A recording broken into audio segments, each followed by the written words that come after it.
वॾे वज़ीर मुराद अली शाह जी सदारत हेठि गुल प्लाज़ा साहने बाबति जुडिशियल कमीशन जी जांच रिपोर्ट जे जाइज़े बाबति इजलास थियो आहे। इजलास में वॾे वज़ीर मुराद अली शाह जुडिशियल कमीशन जी जांच ऐं मेहनत खे साराहियो। इजलास दौरान वॾे वज़ीर खे गुल प्लाज़ा साहने बाबति तफ़सीली ब्रीफिंग ॾिनी वई। अवां खे ॿुधायूं पिया त रिपोर्ट में इंकशाफ कयो वियो त इमारत में फायर फाइटिंग ऐं अलार्म सिस्टम मौजूदु न हो ऐं महफ़ूज़ तरीक़े सां ॿाहिरि निकिरण जा इंतज़ाम बि न हुआ। रिपोर्ट मूजिबि इमारत ॿाहिरां रश ऐं जारी तामीराती कम बि इमदादी कार्रवाइनि में रुकावट बणिया।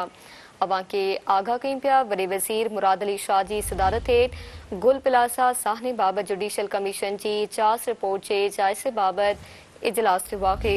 इजलास में वॾे वज़ीर मुराद अली शाह जुडिशियल कमीशन जी जांच ऐं मेहनत खे साराहियो। इजलास दौरान वॾे वज़ीर खे गुल प्लाज़ा साहने बाबति तफ़सीली ब्रीफिंग ॾिनी वई। रिपोर्ट में इंकशाफ थियो आहे त इमारत में फायर फाइटिंग ऐं अलार्म सिस्टम मौजूदु न हो ऐं महफ़ूज़ तरीक़े सां ॿाहिरि निकिरण जा इंतज़ाम बि न हुआ। रिपोर्ट मूजिबि इमारत ॿाहिरां रश ऐं जारी तामीराती कम बि इमदादी कार्रवाइनि में रुकावट बणिया।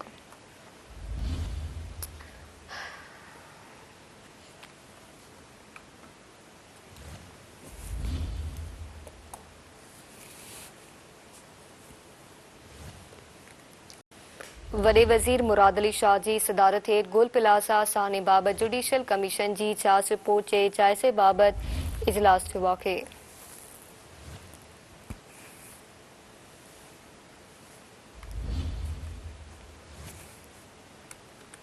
इजलास में वॾे वज़ीर मुराद अली शाह जुडिशियल कमीशन जी जांच ऐं मेहनत खे साराहियो। अवां खे ॿुधायूं पिया त इजलास दौरान वॾे वज़ीर खे गुल प्लाज़ा साहने बाबति तफ़सीली ब्रीफिंग ॾिनी वई। रिपोर्ट में इंकशाफ थियो आहे त इमारत में फायर फाइटिंग ऐं अलार्म सिस्टम मौजूदु न हो ऐं महफ़ूज़ तरीक़े सां ॿाहिरि निकिरण जा बि इंतज़ाम न हुआ। तफ़सील मलकंदासीं chief reporter Karachi Fayaz Qureshi Khan. Chief Fayaz Qureshi आगाह कजो।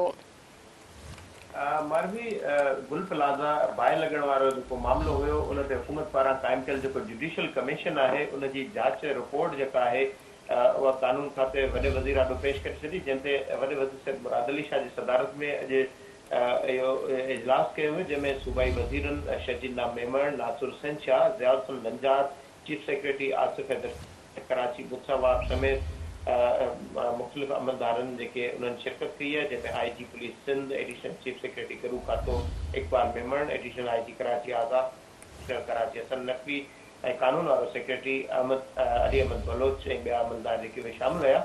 वॾे वज़ीर जुडिशियल कमीशन जी जांच रिपोर्ट खे ऐं हुन जी महिनतुनि खे साराहियो ऐं संदसि इहो चवणो हुयो त इमारतुनि जी हिफ़ाज़तुनि जे हवाले सां वसी जेके इस्लाह जी जेका ज़रूरत आहे उन हवाले सां उन हिदायतूं जारी कयूं। इमारतुनि जे लाइ फायर सेफ्टी जेके औज़ार आहिनि उन्हनि खे लाज़मी जेका उनजी ऑडिट करार ॾिनो आहे।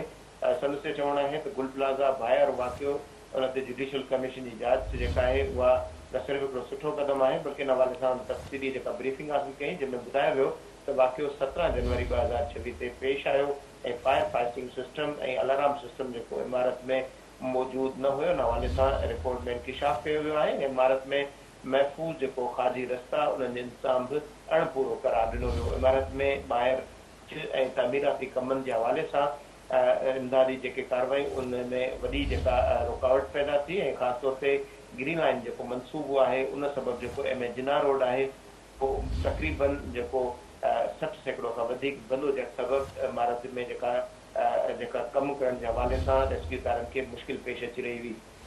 वॾे वज़ीर कमर्शियल इमारतुनि जे हवाले सां फायर सेफ्टी ऑडिट लाज़मी करार ॾियण जे हवाले सां हुकुम जारी कयो ऐं इमारतुनि में क़ाइमु जेके अदावतूं उन जे ख़ात्मे ऐं एमरजेंसी जी जेका रसाई आहे उन खे बहितर बनाइण जे हवाले सां हिदायतूं जारी कयूं। संदसि इहो चवणो हुयो त माण्हुनि जी जान ऐं माल हुकूमत तहत जी पहिरीं न सिर्फ़ु तरजीह आहे बल्कि हिफ़ाज़ती कानून ते सख़्ती सां अमल दरामद खे हाणे यकीनी बनाइण जे हवाले सां अॻिभराई थियणु घुरिजे ऐं वधीक कानून साज़ी जी जेकॾहिं ज़रूरत पई त इन हवाले सां इन हवाले सां हुन हिदायत कई इन मामले में ड्राफ्ट तयारु कयो वञे।